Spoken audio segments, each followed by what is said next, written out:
Ndasubiye kubaha mwiriwe mwese canke mwaramutse bivanye naho dukurikirana muherereye. Ibihe vyiza vyo tubandanya kubipfuriza hamwe mwese mudahengeshanya kudukurikirana no kutwumviriza muherereye irya nino mu makungu ya kure. Abari ku mugabane w'Abanyamerika, ku mugabane w'Abanyaburaya, umugabane wa Aziya, umugabane wa Afurika, mwese mudukurikirana muherereye ngaha mu gihugu cacu c'Uburundi, intara, amakomine, imitumba, ubucimbiri, imisozi bigiye bitandukanye bivanye naho buri umwe wese adukurikirana aherereye. Mwese ndabahaye kaze.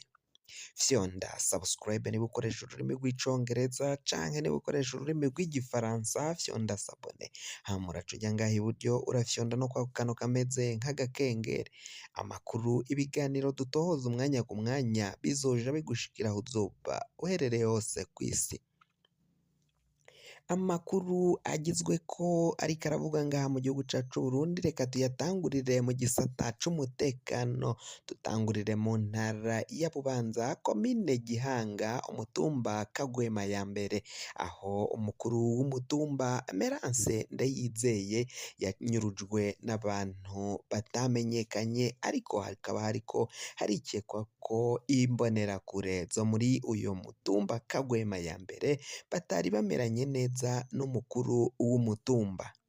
Izi mbonerakure ngo zabandanya guhohotera abatavuga kumwe n'ubutegetsi, cane cane abo mu mugambwe CNL na Sahwanya Frodebu muri uwo mutumba wa Kagwema ya mbere, komine Gihanga, aho rero uyu Merance Ndayizeye yabandanya kubakumira, ababuza ko abahagarika ko batagomba kubandanya bakora ibikorwa vy'ubugizi bwa nabi, by'ubukozi bw'ikibi ngaho mu mutumba atwaye. Uyu rero Ndayizeye Merance ubwo yaravuye kuri komine Gihanga mu nama atashe, yarahamagawe kw'iterefone ngendanwa n'abantu yamenye bamubwira aho bipfuza ko bahurira nawe yaraciye abandanya aja kubaraba. Mu gushikayo rero ntiyaciye gusubira iwe muhira, yaciye agenda ubwo. Izo mbonerakure rero zamuhamagaye kw'iterefone, bikaba biriko birikekwa ko ari bo baciye bamunyuruza arabugwa irengero gushika mangaya. Ibintu bibandanya kuba nabi cane kuva batanguye gufata n'abanywanyi b'umugambwe CNDD FDD nabo bakabanyuruza. Ibintu ntibiza kworoha na gatoye, ibintu birakomeye cane ngaha mu butegetsi bwa Gitega, ibintu bibandanya kuba nabi cane.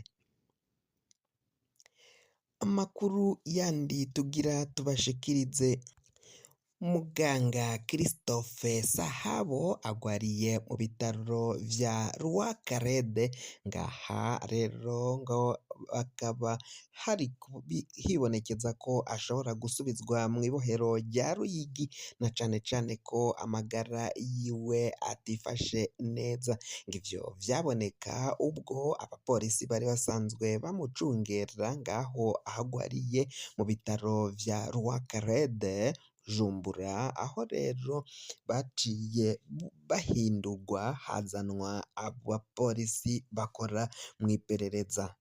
Ivyo ngo vyoba vyarakozwe na General Ildefonse Habarugira, uyu niwe yaciye ahindura abapolisi bari aho muganga Christophe Sahabo agwariye muri Rwakarede mu bitaro nyene aho ariko arivuza, kandi amagara akaba amukitse, amagara yiwe akaba atifashe neza, aho yagomba kuburana muri sentare ya komine Muha, ariko ntivyaciye bikunda, na cane cane ko vyaboneka ko Dr Christophe Sahabo agwaye amagara amukitse.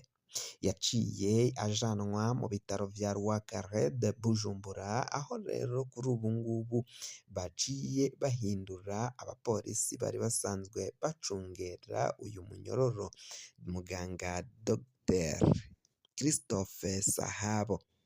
bamwe bakaba babona ko ashobora kuba harimo ingorane cane, na cane cane ko uyu wo mw'iperereza General Ildefonse Habarurema yaciye afata ingingo ikomakomeye cane yo guhindura abapolisi bari basanzwe bacungera Dr Christophe Sahabo. Ivyo biraboneka ko hoba hari ico biketse kinyegeje inyuma, ngo bikaba binashoboka ko bashobora kumusubiza mw'ibohero narirya amagara yiwe yifashe nabi amukitse ari ku musego. Umushikirizwamanza asanzwe amwunganira mu mategeko ni Augustave, uyu yaciye ashikiriza amajambo ateye agashavu, amajambo akomakomeye cane avugira umukiriya wiwe Dr Christophe Sahabo, yarasanzwe arongoye ibitaro vya Kira Hospital. Aho rero ubutegetsi vyaboneka ko bwinjiye muri ico kibazo baca bafunga Dr Christophe Sahabo ku maherere, none arakwije imyaka n'imyaka atari yaja imbere y'ubutungane, imbere ya sentare ngo imutunganirize canke imukubite intahe mu gahanga nk'uko bakunze kubivuga. Inama nshingamateka yaraye iteranye mu nzu y'amakoraniro mu Kigobe, aho rero baraye bemeje ibwirizwa itegeko rivuga GST Plus. Iryo bwirizwa rikaba bivuga ibihugu vyakozweko n'intambara igihe kirekire. Uburundi nabwo bukaba abashingamateka baraye batoye iryo tegeko rirekurira igihugu c'Uburundi kwinjira muri uyu muryango w'ivyo bihugu GST Plus. Agathon Rwasa, umushingamateka akomoka mu mugambwe CNL, yabonetse cane mu biganiro mpaka mu mpari zari ziriko zirabera mu nama nshingamateka, ariko arasaba ko iryo tegeko rigiye gushingwa ko hari utunenge dutandukanye, mugabo aho yagiye yerekana uturorero tw'ibihugu bimwe bimwe vyaciye vyinjira muri uyo muryango wa GST Plus. Ivyo rero utwo tunenge twose tukaba twagiye tuganirwako mu nama nshingamateka ngaha mu gihugu cacu c'Uburundi. Ibintu biraboneka ko bigomba guhindura isura umwanya n'umwanya, umwanya ku mwanya ibintu vyohinduka. Amakuru avuga ko rero abashingamateka ngaha mu gihugu c'Uburundi baburanye cane bamagana ivy'iryo tegeko ririko riratogwa, aho benshi batishimiye ivy'uko kubona nyene Uburundi bugiye kwinjira muri uyu muryango wa GST Plus. Ivyo vyose ni ibiriko biragenda bibandanya kuvugwa ngaha mu gihugu cacu c'Uburundi.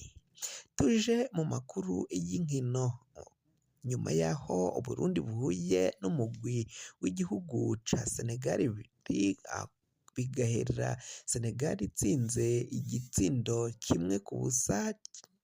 Rero kuri uru rukino uwujejwe ishirahamwe ry'inkino ngaha mu gihugu cacu c'Uburundi bakaba bahejeje gutanga ikirego ngaho muri FIFA no muri CAF kugira ngo babandanye bakurikirana umuhagararizi wahagarariye urukino rwahuje Senegal n'Uburundi, aho yatanze ipenaliti kandi vyaraboneka ko nta penaliti yoba yari yabayemwo. Benshi rero bakaba barindiranye igishika kugira ngo bumvirize ivyoba vyavuye muri uko gutanga ico kirego nyine barega umuhagararizi w'urukino ko yoba yarihenze agasifura ibitari vyabaye. kugira ngo amakuru mwene nk'aya aza gushikako fyonda subscribe niba ukoresha ururimi rw'icongereza canke niba ukoresha ururimi rw'igifaransa fyonda sabone hama uraca uja ngaha iburyo urafyonda no kwa kantu kameze nk'agakengeri amakuru ibiganiro dutoza umwanya ku mwanya bizoja bigushikira aho uzoba uherereye hose.